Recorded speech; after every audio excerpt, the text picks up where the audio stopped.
আপনি কি আপনার ব্যাংকের অ্যাকাউন্টের দিকে অবাক হয়ে তাকিয়ে থাকেন আর কেবল ভাবতে থাকেন যে আপনার সব টাকাগুলো কোথায় গেল?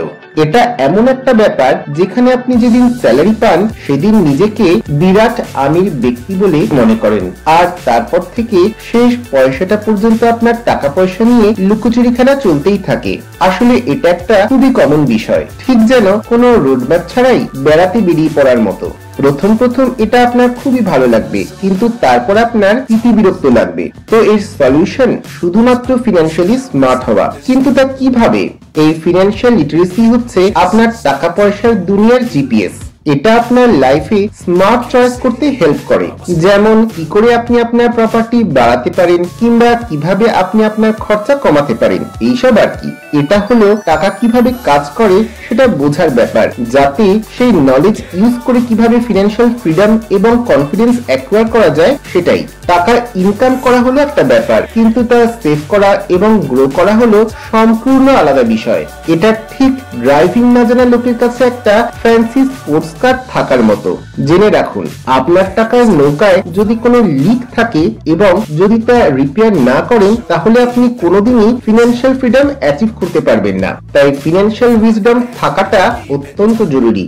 এই ভিডিওতে আমি সেটা নিয়ে ডিসকাস করব এবং টাকার 4টে প্রিন্সিপালস হাইলাইট করব।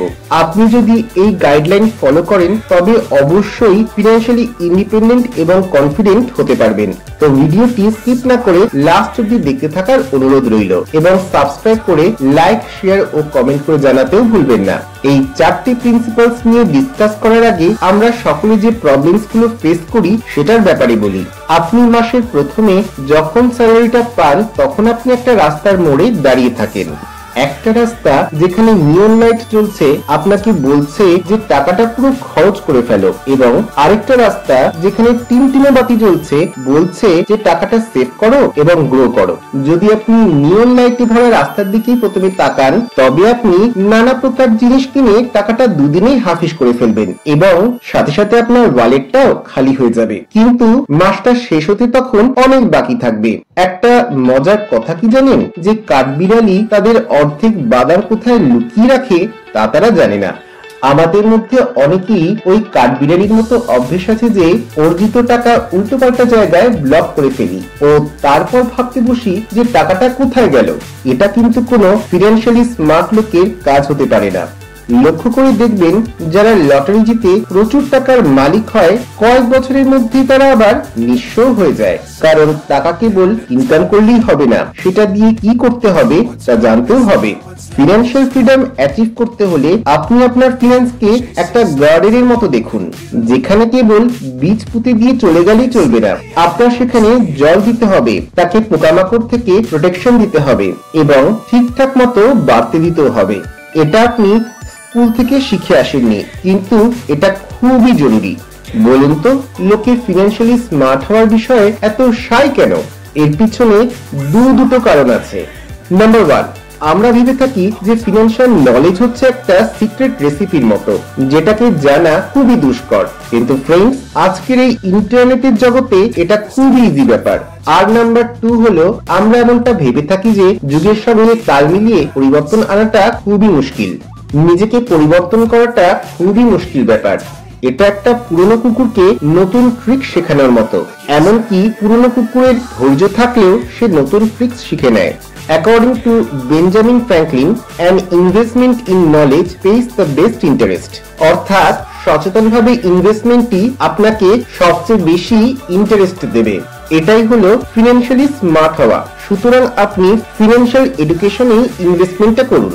ছোট দিয়ে শুরু করুন, কনসিস্টেন্ট থাকুন এবং একসময় আপনি দেখবেন যে হয়তো আপনি ওয়ারেন বাফেটের মতোই হয়ে গেছেন। টাকা গাছে ফলে না কিংবা টাকায় যত নষ্টের গোড়া, এই সমস্ত বস্তা পচা ধারণা থেকে দূরে থাকুন। ফিনান্সিয়ালি স্মার্ট হবার জন্য 4টে গোল্ডেন রুলসে ডাইভ দেবার আগে জেনে রাখুন, কনফিডেন্সই আপনার মূল মন্ত্র। ফিনান্সিয়ালি স্মার্ট হওয়া মানে শুধুমাত্র টাকার গদির উপরই বসে থাকা নয়, এটা প্রকৃতপক্ষে একটা সব দিক থেকে উন্নত মানের জীবনযাপন করা। Golden rule number 1, don't invest in what you don't understand. এর মানে আপনি যেটা জানেন না সেটাতে ইনভেস্ট করবেন না। Stock market, bonds, real estate বা যে কোনো বিজনেস যেখানে আপনি ইনভেস্টমেন্টটা করতে যান না কেন, আগে সেই ব্যাপারে ভালোভাবে জানকারি নিন। ঠিক মতো না জেনে আপনি কোথাও ইনভেস্ট করবেন না, কারণ এটা ঠিক আপনার রেসিপি না জেনে একটা এক্সোটিক ডিশ তৈরির চেষ্টার মতোই হবে, যেখানে আপনি কোনোদিনই সাকসেসফুল হতে পারবেন না। ডিশটা হয়তো খেতে পারার মতোই হবে, কিন্তু কখনোই তা দারুণ হবে না। প্রথমে আপনাকে অবশ্যই ওই রেসিপিটা জানতে হবে, আর ইনগ্রেডিয়েন্টস, নলেজ, স্কিল আর একটু সাহস, এই সমস্ত কিছু থাকলে তবেই আপনার ডিশটা দারুণ হবে। Golden rule number 2, debt is a powerful but deadly weapon. একজন শেফের কাছে ধারালো ছুরি থাকে, যা দিয়ে তিনি তার রান্নায় জাদু দেখাতে পারেন, কিন্তু কোনো বাচ্চাকে সেই শার্প নাইফ ধরতে দেওয়া হয় না।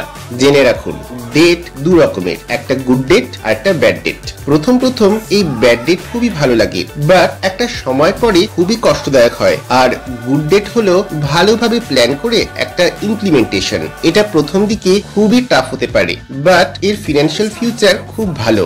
যেমন আপনি হয়তো কোনো লোন নিয়ে একটা বিজনেস শুরু করলেন, সস্তায় পাইকারের কাছ থেকে জিনিস কিনলেন লোনের টাকা দিয়ে, তারপর সেই জিনিস সেল করে তার প্রফিট থেকে লোন রিপেমেন্ট এবং সেভিংস দুটোই করলেন, এবং আপনার ব্যবসা আস্তে আস্তে দাঁড়িয়ে গেল। ফিনান্সিয়ালি স্মার্ট হওয়ার জন্য আপনাকে গুড ডেটের কথা ভাবতে হবে। যেমন লোন নিয়ে আপনি বাড়ি কিনে সেটা ভাড়া দিতে পারেন, অনেকটা জমিতে বীজ বোনার মতো, যার থেকে গাছ বেরোলে তাকে জল দিয়ে বাড়তে দিন, যেটা দিনে কালে একটা মানি ট্রিতে পরিণত হবে। অপরদিকে ব্যাড ডেট হলো মরুভূমিতে বীজ বোনার মতো, যেখানে গাছ বেরোনোর কোনো সম্ভাবনাই নেই। তাই ঋণের সমুদ্রে ঝাঁপ দেবার আগে জেনে নিন এটা কতটা গভীর এবং তাতে কতটা জল আছে। বেঞ্জামিন ফ্র্যাঙ্কলিন যথার্থই বলেছেন যে rather go to bed without dinner than to rise in debt, অর্থাৎ ঋণের জালে জড়িয়ে পড়ার চেয়ে রাত্রে খালি পেটে শুতে যাওয়া ভালো। Golden rule number 3, think rich, অর্থাৎ নিজেকে বড়লোক ভাবা। রিচ হওয়া মানে গোল্ড প্লেটেড টুথব্রাশ দিয়ে দাঁত মাজা নয়, এটা একটা মাইন্ডসেট, অ্যাটিটিউড এবং ফিনান্সিয়ালি স্মার্ট হওয়া, যাতে টাকাটা কিভাবে খরচা করবেন তা বুঝতে পারবেন। তাই নিজেকে বড়লোক ভাবা মানে ব্লকবাস্টার মুভিতে প্রচন্ড রিচ লোকের চরিত্রে অভিনয় করার মতো। তাই লিভ বিলো ইয়োর মিন, অর্থাৎ আপনার সামর্থ্যের নিচে বাস করুন। এটা ঠিক সার্কাসের সেফটি নেটের মতো। এটা একটা খুবই ভালো আইডিয়া। এর থেকে আপনি কনফিডেন্স তো পাবেনই, প্লাস এটা আপনার প্ল্যান সাকসেসফুল করতেও সাহায্য করবে। বাট আপনি কি মনে করেন মাঝে মধ্যে রেস্টুরেন্টে ডিনার করা বন্ধ করলে কিংবা মাঝে মধ্যে বেড়াতে যাওয়া বন্ধ রাখলে আপনি তাড়াতাড়ি বড়লোক হতে পারবেন? সম্ভবত না। থিঙ্ক রিচ মানে বড় কিছু চিন্তা করা, ঠিক মতো ফিনান্সিয়াল প্ল্যানিং করা এবং সম্পদ সৃষ্টির জন্য সক্রিয় হওয়া। এটা শুধু অর্থ উপার্জনই নয়, সামগ্রিক সমৃদ্ধির ব্যাপারে চিন্তা ভাবনা করা।